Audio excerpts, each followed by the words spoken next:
نبی پاک صلی اللہ تعالیٰ علیہ وآلہ وسلم نے اعتکاف کا جو مقصد بیان کیا وہ شب قدر کی تلاش بیان کیا۔ اعتکاف سے مراد یہ ہے کہ انسان سارا کچھ چھوڑ چھاڑ کے اللہ تعالیٰ کے گھر میں اس کی عبادت کے لیے، اس کو راضی کرنے کے لیے بیٹھ جائے، اور 10 دن جب وہ مسجد شریف میں حاضر رہتا ہے تو حضور صلی اللہ تعالیٰ علیہ وسلم فرماتے ہیں اللہ تعالیٰ اسے 2 حج اور 2 عمرے کا ثواب عطا کرتا ہے۔ اعتکاف کے اندر کچھ باتیں بڑی ضروری ہوتی ہیں، جیسا کہ انسان کو بلا ضرورت طبی مسجد سے باہر نہیں آنا، اس کو کوئی فضول بات نہیں کرنی، اس کو کوئی ایسا کام نہیں کرنا کہ جو شریعت اسلامیہ جس سے منع کرتی ہو۔ اس کے ساتھ ساتھ کچھ اعتکاف کے آداب بھی ہیں کہ اس نے 10 دن مسجد کے اندر رہنا ہے تو آخر اس نے کرنا کیا ہے۔ ہمارے ہاں لوگ مسائل پوچھ لیتے ہیں اور مسائل پوچھنے کے بعد پھر ان کی گنجائش سے بہت زیادہ فائدہ اٹھاتے ہیں۔ اس میں کوئی شک نہیں ہے کہ باہر سے آنے جانے والے آدمی کے ساتھ آپ گفتگو کر سکتے ہیں، ضرورت کے تحت آپ ٹیلی فون پر بھی بات کر سکتے ہیں، لیکن اس کو اگر آپ نے یہی کام کرنا تھا اور بہت زیادہ وقت اسی پر ضائع کرنا تھا تو پھر تو آپ پہلے سے باہر موجود تھے۔ اعتکاف میں آنے کا مقصود تو اللہ کی عبادت ہے۔ اعتکاف میں جب آپ آ گئے تو اس کا مقصد ہے کہ آپ کچھ دنوں کے لیے لوگوں سے کٹ کے اللہ کی بارگاہ میں حاضر ہو گئے، آپ نے اپنے رب کو راضی کرنے کا ارادہ کر لیا۔ تو اعتکاف میں ایک تو شوق سے آئیں۔ ہمارے علماء نے لکھا ہے کہ زندگی میں ایک بار تو اعتکاف کاری لینا چاہیے، اس پر توجہ ہو ہی جانی چاہیے۔ وقت ملنا تو زندگی میں پراپر طریقے سے تو بڑا مشکل ہوتا ہے، لیکن وقت نکال کے اعتکاف میں ایک دفعہ تو زندگی میں آ ہی جانا چاہیے، اور کسی کو ہر سال موقع مل جائے تو پھر تو کیا ہی بات۔ تو اعتکاف کے اندر جو کام ہم نے کرنے ان میں سب سے زیادہ اور سب سے پیارا کام یہ ہے کہ کثرت کے ساتھ قرآن پاک کی تلاوت کریں۔ نبی پاک صلی اللہ تعالیٰ علیہ وآلہ وسلم رمضان المبارک میں قرآن پاک کا دور فرماتے تھے حضرت جبریل امین علیہ السلام کے ساتھ، اور جس سال حضور کا وصال ظاہری ہوا اس سال حضور فرماتے ہیں 2 مرتبہ قرآن پاک کا دور کیا۔ 2 دفعہ حضور نے حضرت جبریل امین کو قرآن شریف سنایا اور 2 دفعہ انہوں نے نبی پاک صلی اللہ علیہ وسلم کو سنایا۔ تو بہت کثرت کے ساتھ قرآن پاک کی تلاوت کی جائے۔ ایک پہلو اور بھی ہے اس کا، اس پر بھی آپ توجہ کریں گے۔ قرآن مجید کو پڑھنا بھی ضروری ہوتا ہے اور صحیح پڑھنا سب سے زیادہ ضروری ہوتا ہے۔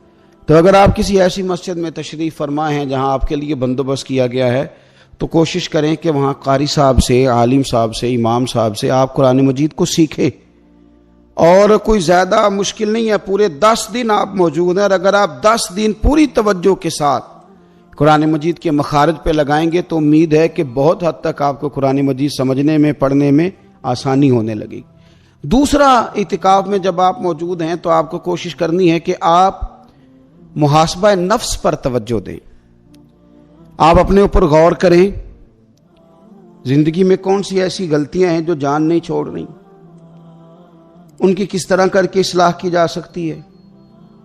کون سے ایسے کام ہیں جو میں کرتا ہوں تو اس غلطی میں زیادہ مبتلا ہو جاتا ہوں، اور کون سی ایسے کام ہیں، کون سی ایسی جگہ ہیں جہاں میں جاتا ہوں تو میرا ان غلطیوں سے نکلنے میں مجھے وہ جگہیں اور وہ کام مددگار ہوتے ہیں۔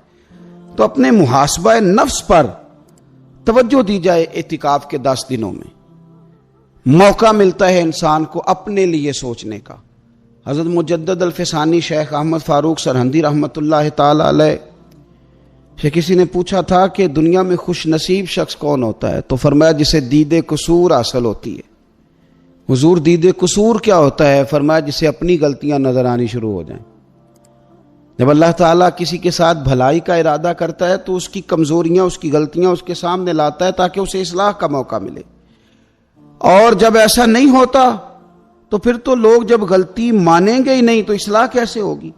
تو اعتکاف کے 10 دنوں میں محاسبہ نفس پر خاص توجہ دیں، اپنی زندگی میں اپنا حساب کریں، اپنا حساب۔ اور جناب عمر فاروق رضی اللہ تعالیٰ عنہ کی وہ روایت ہمیں بتاتی ہے کہ حساب کر لو اس سے پہلے کہ تمہارا حساب کیا جائے۔ تیسری بات، ایک تو قرآن پاک پڑھیں گے، ایک محاسبہ نفس کریں گے، تیسری بات مراقبہ کریں۔ کچھ دیر کے لیے بیٹھیں، یہ غور کریں کہ رب تعالیٰ نے ہمیں نعمتیں کتنی عطا فرمائی ہیں۔ پھر یہ غور کریں کہ ان نعمتوں کے بارے میں، ان نعمتوں کے ساتھ ہماری عبادت کتنی ہے، ہمارا شکر کتنا ہے۔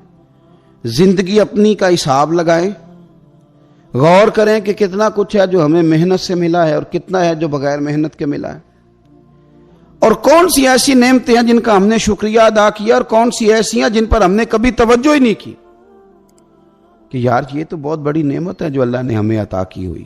اپنی گردن کو جھکا کے تھوڑا غور و فکر کریں۔ تفکر کا درس دیا ہے قرآن پاک نے، بار بار کہا ہے تفکر کرو، غور کرو، تدبر کرو، تو یہ ہمیں موقع میسر آتا ہے۔ چوتھی بات، اعتکاف کے دنوں میں اپنے رب کریم کے ساتھ اپنی توجہ کو لگائیں۔ قرآن حکیم نے جو کہا نا کہ رب کی عبادت اس طرح کرو کہ تمہیں نا یقین حاصل ہو جائے، کھول کر اس کی بارگاہ میں سجدے کریں، دعائیں مانگیں۔ ہمارے صوفیہ فرماتے ہیں کہ ایک وقت آتا ہے کہ انسان کو خود اطمینان قلبی نصیب ہو جاتا ہے، اسے محسوس ہوتا ہے کہ واقعی میرا رب مجھ سے راضی ہے، اسے محسوس ہونے لگتا ہے کہ میں اپنے مالک کے قریب چلا گیا ہوں۔ وہ اس کثرت سے نفل پڑھتا ہے، اس ذوق کے ساتھ وہ اس کی بارگاہ میں دعائیں کرتا ہے، اس شوق کے ساتھ وہ تلاوت کرتا ہے، خود محسوس کرنے لگتا ہے کہ اب میرا دل لگنے لگ گیا ہے، اب میں دعا مانگتا ہوں تو مجھے لگتا ہے کہ قبولیت میری دعاؤں کے قریب آنے لگی ہے۔ اللہ نے ہمیں یہ موقع دیا ہے کہ ہم خوب اس پر توجہ کریں۔ پانچویں بات اعتکاف والوں کی خدمت میں یہ عرض کرنی ہے کہ پورے 10 دن ہمارے پاس موجود ہوں گے اور ہم نے مسجد میں ہونا ہے، تو کیوں نہ ایسا کریں کہ از اول تا آخر، صبح سے شام تک ہم ہر وہی کام اسی طریقے سے کرنے کی کوشش کریں جو طریقہ ہمیں رسول پاک نے عطا فرمایا۔ ہمارا کھانا، پینا، سونا، جاگنا، بولنا حضور کی اتباع میں لے آئیں۔ ہم ان 10 دنوں میں ہم پریکٹس کریں کہ ہم نے سنت کے مطابق، حضور کے طریقے کے مطابق سارے کام کرنے۔ آپ اگر یہ ارادہ کریں گے تو پتہ ہے مدینے والے محبوب علیہ السلام نے فرمایا جس نے میری ایک سنت کو زندہ کیا گئے گزرے دور میں رب اسے 100 شہیدوں کا ثواب عطا فرمائے۔ تو اتنا اعزاز ہے۔ تو ان 10 دنوں میں ہونا بھی مسجد میں ہے، ہونا بھی باوضو ہے، تو کیوں نہ سارے کام سیکھا جائے، پڑھا جائے اس سے پہلے کہ کھانا کس طرح کھانا سنت ہے، اور کس طرح بیٹھ کے کھانا سنت ہے، اور پھر کس طرح کر کے گفتگو کرنا حضور علیہ السلام کا مقدس طریقہ تھا، وہ کس طرح سے پھول جھڑتے تھے جن سے لوگ فیض حاصل کرتے تھے۔ تو اعتکاف میں اپنی مصروفیات کو ان 5 کاموں میں لگائیں۔ ایک تو تلاوت قرآن حکیم کریں، دوسرا محاسبہ نفس، تیسرا مراقبہ کریں، تدبر کریں، غور کریں اپنے اوپر بھی اور اللہ تبارک و تعالیٰ کی نشانیوں پر بھی، اور چوتھا یہ کہ کوشش فرمائیں کہ ہم اپنی عبادت کو، اپنی دعا کو، اپنے استغفار کو اس طرح کا بنائیں کہ ہمیں محسوس ہو کہ قرب الہی کے جانب ہمارا سفر ہے۔ اور پانچواں، ان 10 دنوں میں سنت اور شریعت کی وہ ساری چیزیں جس کا دین ہم سے مطالبہ کرتا ہے، اب تو ہم بالکل دنیا سے ایک سائڈ پہ ہو کے بیٹھے ہیں، اب تو اس طرف توجہ کریں۔ اللہ تعالیٰ سمجھنے کی توفیق عطا فرمائے۔